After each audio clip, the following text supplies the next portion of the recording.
There is debate in Washington whether a new farm bill can be passed this year before election turmoil increases. And that was evident from members of her Agricultural Advisory Committee, convened recently by Representative Nikki Budzinski, a Central Illinois member of Congress. What did you hear here today? You had a great group of folks on your ag committee. What did you hear from them? What I heard is that we need to get a farm bill done. We need to get a bipartisan farm bill done. We're on our extension until September of this summer. And what I heard from a host of different folks is that farmers need certainty. That's what the Farm Bill provides. And when we're looking ahead, farmers are really concerned about potential economic downturns that could be happening. So getting a Farm Bill done helps provide them with that safety net, with that certainty when they're operating in an uncertain time and market.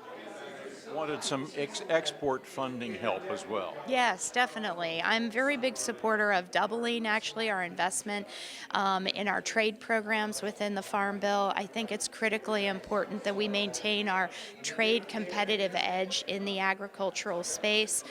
We have some of the best soil. We grow some of the most corn and soybean in the country. We need to be able to move those products to market, and trade is a really key component of that. You've got something exciting happening in your district. How did you pull that off?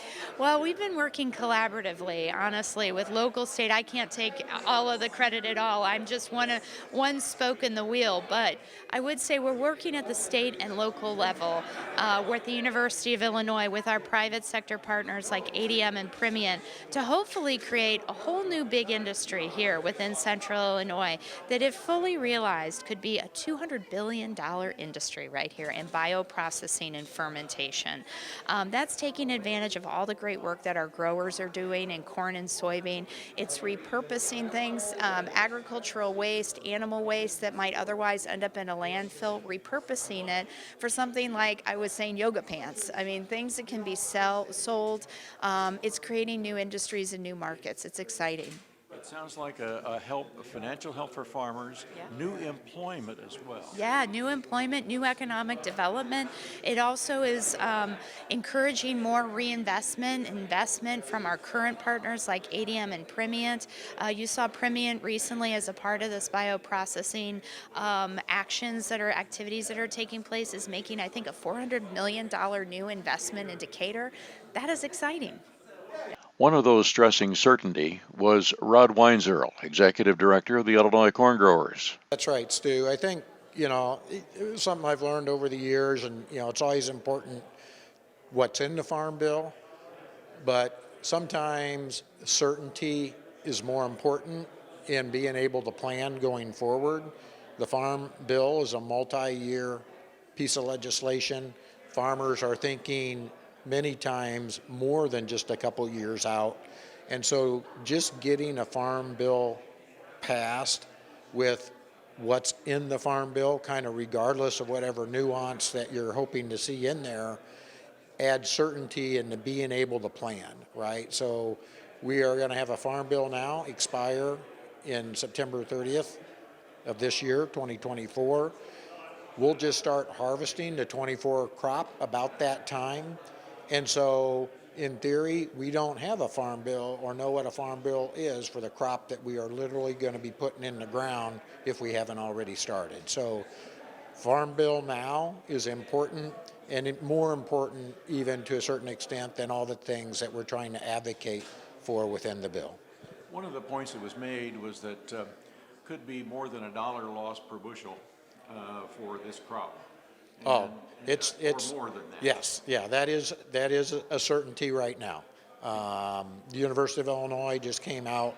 Their break-even price for corn is like $5.17 a bushel. I think cash prices in our area maybe went over $4 yesterday with what the USDA report did, but if it did, it's probably around $4.10. So you were literally $1 off. That's 20%. Right now below our production costs on the crop that we're putting in the ground. A former Illinois corn grower president, Marty Marr of Jacksonville, stressed the need for more exports. These markets have been in decline here for quite some time, and to help support these prices, we hope, going forward, we're so dependent on export prices, or export demand that is, and to support our prices, that it's just increasingly important that this gets passed into the Farm Bill, and the funding is there to execute those programs. Foreign market development and market access, Oh, yeah. MAP, FMD. Yeah, you know, there's maybe some possibilities of new customers and everything all around the globe, and we really need to have that kind of funding to reach out to those new opportunities, you know, because you never know when the challenges with trade might come up, so we need new markets if we can. Exports have slowly been declining, and we thought that domestic uses would increase, but those domestic uses haven't increased as fast as I think most farmers would have hoped. That's very true. I think that in time, you know, with the aviation fuels and products like that, I think it's going to be a great support, another price support system for our markets, but it's going to be a while. It's going to be down the road before all that infrastructure and the practices put into place with the airlines and what have you. But it does bring some promise to us here down the road, and if we can couple that with good exports, we'll be all the better off. And Legislative Director Andrew Larson of the Illinois Soybean Association said current funding needs to remain in the Farm Bill for conservation. Sure, yeah, voluntary conservation is something we absolutely very much support and want to make sure that those dollars remain available to farmers to make decisions on their farm that work. We know that the NRCS office here in Illinois is working aggressively to help get those dollars out the door so the farmers can adopt things like EQIP, cover crops, no-till, some of the other things. They're eligible for EQIP, and making sure that we maintain a focus on conservation. There's a lot of opportunities in the marketplace for farmers about climate smart agriculture programs and being able to sell lower carbon intensity commodities into the marketplace and having those options. And we know that the conversion to some of those programs isn't cheap, and that farmers need some of that assistance to help get going on those programs. So we would very much support keeping dollars in the Farm Bill to help support conservation and making sure we appreciate Representative Budzinski's leadership in helping share that message, and certainly are very interested in making sure that farmers continue to have access to resources they need to keep their farms viable here in the 21st century.